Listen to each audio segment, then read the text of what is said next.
Well, Agnes, there's this growing movement, the farm-to-table movement, and the idea is that you're really shortening the amount of time and distance from the farm to people's tables. So that could be more local food, more local everything. And we're going to be talking to an expert who not only is learning about farm-to-table movement, but also some recipes that can go along with them here in Wisconsin. Welcome to the program, Lori Fredrick. You just came out with your book, Wisconsin Field to Fork, Farm Fresh Recipes from the Dairy State. Tell us a little bit about the book. Well, thank you. This was a year-long project for me that I did during kind of the end of the pandemic in 2021, and it is a cookbook by nature. There's over 70 recipes from chefs across the state of Wisconsin, but it's a little different in that every recipe links back to an ingredient and a story about a local farm. So you really have those connections there in terms of how restaurants work with the farms in our state. And Lori, what would you say inspired you to write this book?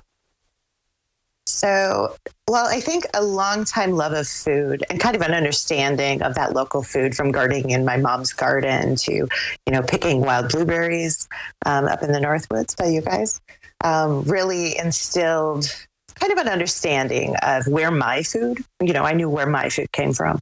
And as my career took a turn and I began working with restaurants, as I do now as the dining editor on Milwaukee, I learned a great deal about how they look at sourcing all of the different things that they use in the restaurants. And so when the publisher approached me and wanted a Wisconsin cookbook, I really saw it as a great opportunity to link those two things and to really show people how restaurants and farms, both very, very hard workers, with very little payoff, work together to really bring us the great food that we can enjoy at restaurants every day.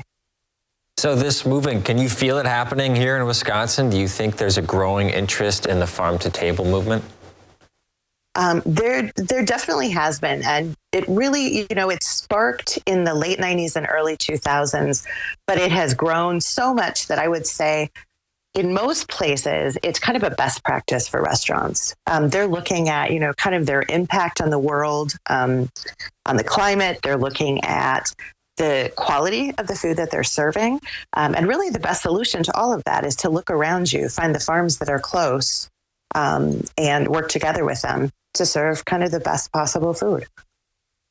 So, Lori, the book has, you said, around 70 cookbook recipes. Yes? Correct, and so correct. What would you say is one of your favorite recipes? Oh, there's so many. That's like, well, they always say it's like picking children. But there are some really great, among the really accessible, amazing recipes. There is a recipe for a chocolate cream pie from Honey Pie Cafe that I've literally made twice because whenever I feed it to people, they absolutely love it. And tell us why you think Wisconsin has kind of been at the forefront of this farm-to-table movement. Wisconsin has a long history of agriculture, and we should be really, really proud of that.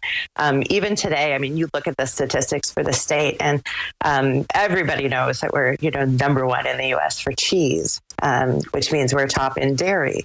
But what some people don't know is that we're number one for a lot of things.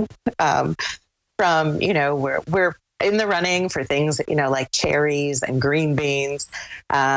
We produce, we're number one for cranberries, for ginseng.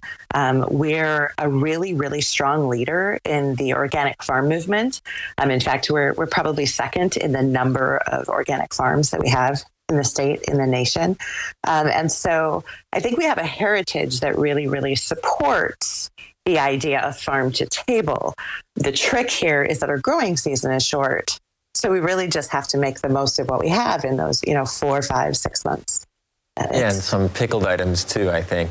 Well, Lori, Absolutely. Thanks so much for joining us on Up North at 4. Where can people find the book? The book should be available at most local bookstores here in Wisconsin. I'm fairly sure. But you can also grab the book online from Amazon, Barnes & Noble, any bookstore that you have access to. Yeah, I think I saw Yankee Bookstore in Wausau has the book there. Great bookstore down there. So, Lori, thanks so much for joining us on the show. Thank you so much. Thank you. My pleasure. We'll be right back.